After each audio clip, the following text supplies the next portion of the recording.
And okay, All are we right, ready? let's do it. Krenner. Hey, Hi, Krenner. Hey, So, it's yeah, so welcome to Bacon One.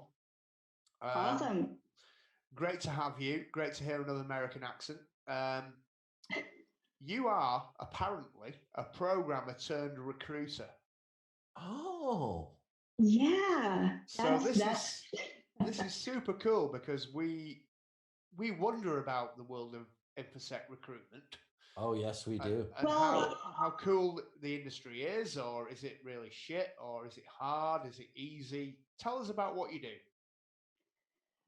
okay. So yeah, I started. I'll age myself. It was early mid '90s. I did a little bit of application programming, and then I found myself doing IT, standing up and running help desks, a little bit for startups, and then for local government. And then I realized that what I was really good at was building those teams more than the technical stuff. Love the Cool. technology, and I still get to be involved in it and a part of it because I'm surrounded by it. But recruiting is what I'm really super good at. So now I run a recruiting team at a technology company. So that's who I am. I don't care if you call me K Renner. Everybody at conferences either calls me Krenner or car hacking person, girl, whatever. But my name is actually pronounced Kirsten, and few Okay. people do, right? But that's who I am, and I'm a Saints fan. Who dat? What's up, Ray? All right, Kirsten. Cool. Great intro. So you were a programmer back in the day, and you did tech, and you do tech, and you are a techie person. So how have you found moving out of one realm and into another one? And how's the one thing help the thing you do now? I think it's very important for recruiters to make themselves knowledgeable if they didn't come in with any technology um, background. I train my recruiters. One of them just went and got an AWS cert at reInvent. Um, so it doesn't mean that I can sit down and do all the things that you guys can do, right? Or the technical people can do. Shit, I was programming in Visual Basic like a million years ago. Sure. I don't even know if that's still a thing, but I think it's very important to understand what you're recruiting for. At the end of the day, could I recruit in healthcare? Yes. Could I recruit in, I don't know, construction? Probably. But I want it to be something that I'm passionate about. And as far as our community goes, I've been listening to each of not all of them, but a few of the sessions up to this point. I'm trying to slow down on my drinking so I can stay awake for some of my friends that are coming up after me after my but I'm listening to what you're saying and noticing. I'm on Twitter all the time, and I want to tell you what I was going to talk about and how Twitter changed my mind at 3 o'clock this morning, my time. Cool. Wow. The technology, because if you're not sleeping, and who sleeps, right? And you're out of wine, what do you do? Get on Twitter, right? You just Get on Twitter. Yeah. at it, and your whoever's with you punches you for waking them up. But and I saw a post. Let me back up. What I was going to talk about is I was just going to do like talk to 6 or 7 recruiters, and I said, "Hey, tell me your best and worst candidate experiences." And this is going to be very entertaining, right? I'm going to tell you guys these great stories. And then as I started to collect those stories from them, I realized that's not helpful at all, right? Because if I Okay. tell you a story about you should never show up drunk or you should never flip over a desk, right? Well, you should only flip over the desk if you're interviewing for the WWF. But if you're that's not helpful. It's trash, right? It's Right. clickbait. So I said I'm gonna do better than that, and I hope I pronounce her name correctly, Alyssa, who's actually coming up here after me or tomorrow morning. Yeah, she is. She's in there soon. Yeah. Yeah. She's in the group, and I want to shout out one thing. Besides that, her tweet prompted what I'm about to speak about. And sorry, I'm Italian. I just go off in a lot of directions. I hope you can follow them. Bene, Um, bene, bene, bene. with me? Okay. Um, shout out. She just did a article on LinkedIn. You should all look at it and read it. It's about leadership, and it's one of the most poignant um, uh, things I've ever read about leadership. It really struck me, and I've been reflecting on it and trying to be a better leader based on what she said. So I want to say that real quick. But the thing last night, and I believe the original, she wasn't the original tweet. I want to give credit to the person who did it. I wrote it down, but I can't find it. It was about horrible job descriptions. And it was a screenshot of a job description that listed, I'm not kidding you, 40 requirements.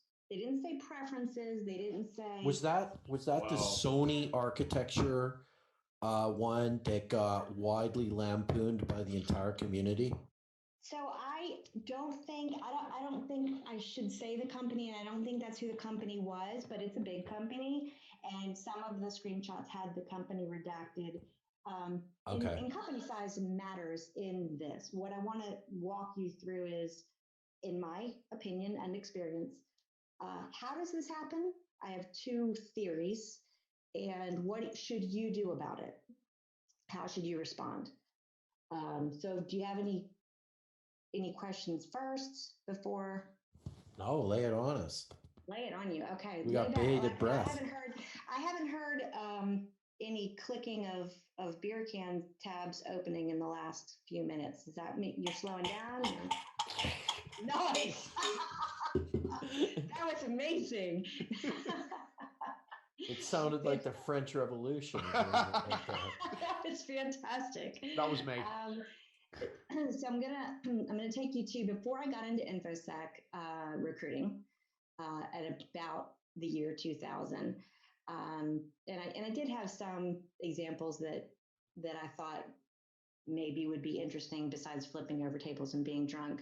Let me just say one thing you shouldn't do, and then I'll get to the job postings.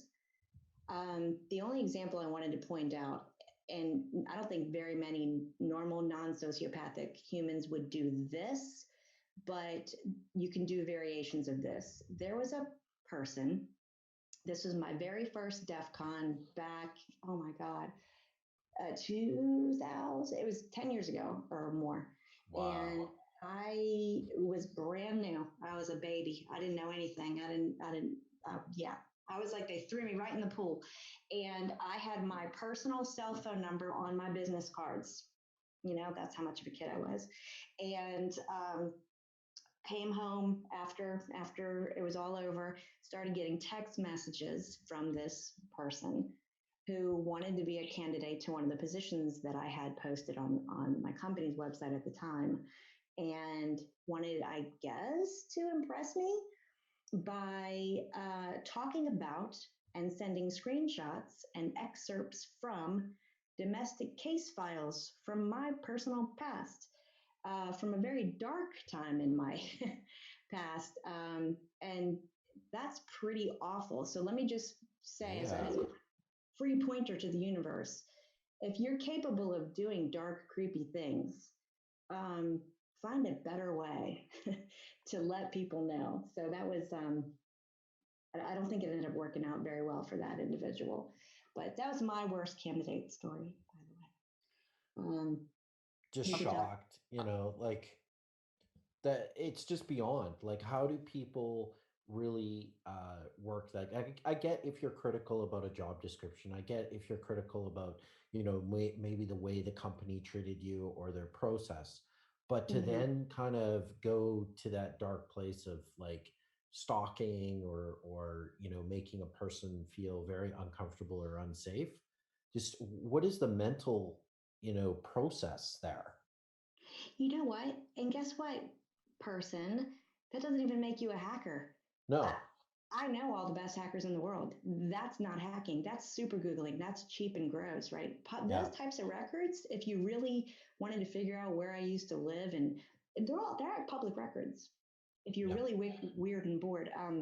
So that it wasn't even impressive. It was just creepy. I don't know how that happens. I feel very badly when I see people having bad experiences, it's why I volunteer. It's why I speak at conferences. It's why I train people how to interview and how to write their resumes so that they'll have a better experience. It's why I try to make my recruiters better to close the gap in this process and make it less awful. Hey, not every recruiter sucks. Not every candidate flips over tables. I've got a question for you, Kirsten. Yes. LinkedIn. Yes.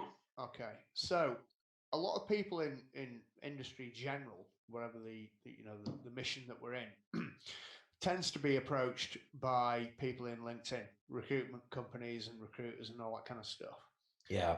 And I get a lot, and I'm guessing a lot of other people get the same thing. I saw in a database the word Salesforce with your name next to it. Me? No, me. So here's a job that you may be interested in because it's got the word Salesforce that was a database match and all that kind of shit. Yeah. Yep.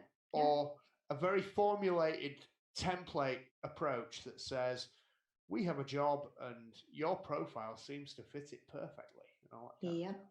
And then I look and it's not even close to what I do, man. Exactly. Like, it's just unbelievably, and then, the other weirdness is like, a recruiter hits you up for an introduction to somebody else.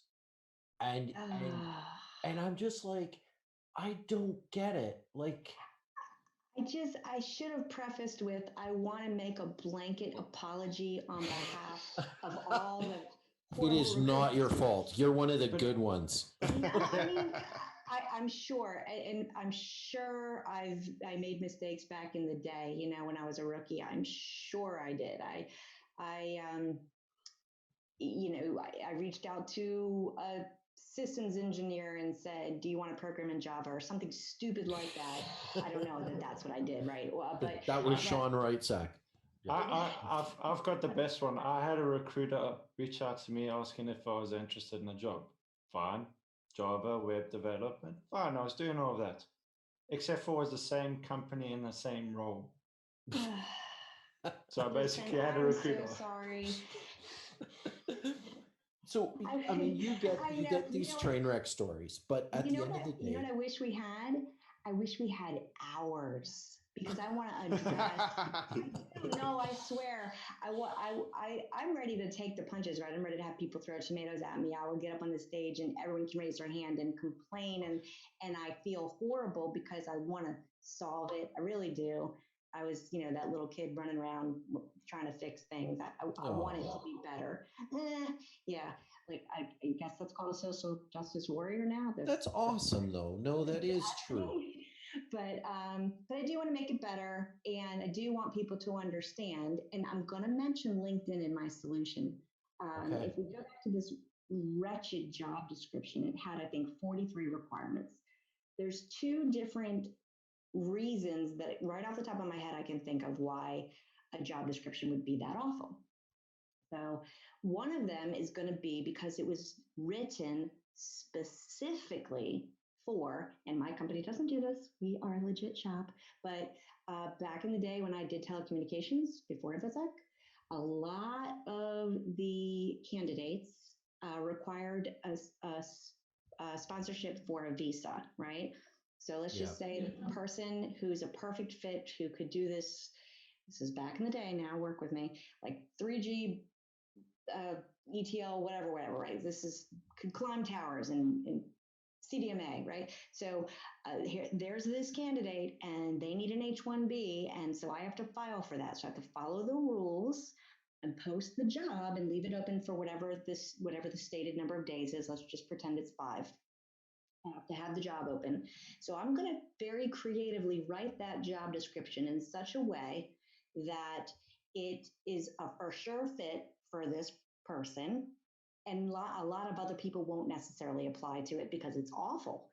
And let's just say I'm going, okay, I'm posting this job. I know exactly who I want to hire, but I have to post it because I have to prove that I followed a competitive process and was being fair, wasn't discriminating against people who aren't this person in case there are some protected factor other than this person. And let's just face it, that person, just statistically speaking, is probably a white guy. It's just a fact, right? And I'm, please, everyone who isn't a white guy, don't get mad at me. It's just statistics. So if you aren't that person, and I write the job description and I say, okay, I want you to have, oh no, what can I think of? A CISSP and a PhD and 3 years of lacrosse. What? because he played lacrosse in college, wink, wink. He's going to get the job and everyone else is going to be angry. Here's how, and there's another reason why some job descriptions are terrible. And this is probably way more likely the case. In fact, when I looked at the one last night on Twitter, and you can look at Alyssa's page, my page, and I'll find this other guy's name who originally posted it. And I'm going to write this whole thing up and turn it into a blog and post it for everyone because I'm probably going to run out of time. But the other reason is going to be straight up administrative errors. My company's only 1,000 people. We've got like hundreds of jobs open. So think of the huge companies that have thousands of jobs open. They're really not paying close attention, and it could be an administrative error. It could be a misunderstanding. It could be, and I've seen this happen before, when the applicant tracking system, some horrible applicant tracking system that was written in 1984, intakes the position descriptions and reformats them and takes all of the sub bullets and makes them in bullets. Now it looks like there's 50 requirements when a lot of those were only preferences. And the job description's horrible and nobody ever knows. The manager would be probably devastated if he knew why nobody was applying to the horrible job description. But nobody ever reads it and nobody ever knows. And that application, I'm going to show you, here's the steps you should take. When you see it, you're like, but I love that company. I love company XYZ. I would love to work there, but I can't do that job description. Nobody can do that job description. Right. Step 1, apply. Step 2, I'm going to take you to LinkedIn here in a second. You're going to go to LinkedIn. Don't expect, don't expect to get a reply from your application almost always. It's a black hole. I wish it wasn't, but it is. And you're going to look up XYZ company on LinkedIn, and then you're going to do to the recruiters what they do to you. You're going to look for where the people are that work for that company, and you're going to be like, Bartholomew, he's a recruiter. I'm going to send him a direct message. Hey, Bartholomew, I applied for this job, and I noticed, it had a lot of requirements. I'm hoping that there's some flexibility there. I don't really have lacrosse experience. I don't really know a lot of people that do. And then you're going to give him 1 business day to reply to you. Just 1. I promise, just 1. And if he does, 1. And if he doesn't, you're going to go back to LinkedIn and you're going to look for the director or the VP of the solutions architecture division where this job likely rests. And you're going to say, hi, sorry to bother you, Mary the director. I noticed this. I'm really excited. I'm really interested. Maybe Bartholomew hasn't gotten around to his messages yet. And I understand, but I'm super eager. And please take a look at my profile. And here's what I'm going to promise the whole world, however many people are on right now. You can quote me. If you don't get a response, I will buy you a beer. Wow. This is okay. See you at DEF CON. See you at DEF CON. The card hacking village will buy you a beer. Do you think there's another reason perhaps, and that's just simply that those posting the job just don't know what they want or what they're even looking for? I think it's very, like I said, there could be a misunderstanding, but I feel like there isn't likely, gosh, I hope there isn't such a disconnect in between the person who wants to fill the job and they know what their customer wants. Don't get me wrong. Most of my end customers are the US government, and I should be careful what I say. Sometimes, delete all that. The end customer changes their mind. Get to the good part. Sometimes the end customer changes their mind frequently. So that happens. It really, really does. You're out there, you're the recruiter, you're the manager, and you think you know what they want, and then they change their mind, or they completely change the requirements. They change the location, they change the tools that you need, everything. So that happens. And in those cases, maybe they're trying to cover all the ground, and that's why they put that many things on there. But they should, all the potential employers should clean up the job descriptions. They really should. And you have to get through all these hurdles. You have to get through these awful job descriptions, the resume, the application process, the interview process, getting dropped on accident, getting ghosted. There's so many hurdles you have to get through. The best way to do it is what we're doing right now: networking and communicating, being at conferences, communicating with each other on social. I have to say, I appreciate what you said about how we stand up to each other, for each other. Yeah, there's infighting. Yeah, there's issues.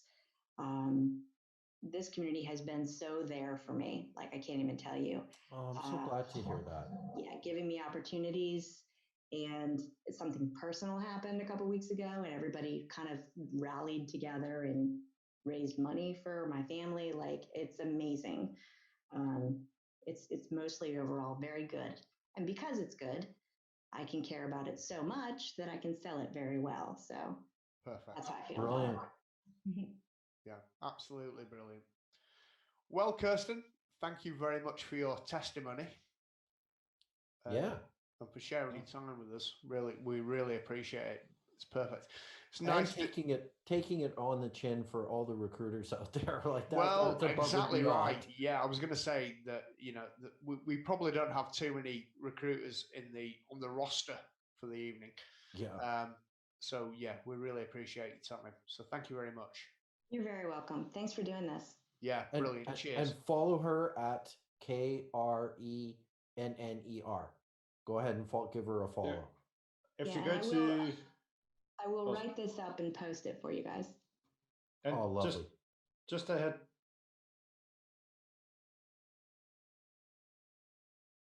Perfect. Thank you. Excellent. And just a heads up, so everyone knows, if you go to the BeerCon 1 official site, I don't know if there's a link somewhere, in the agenda, everyone's Twitter profiles there.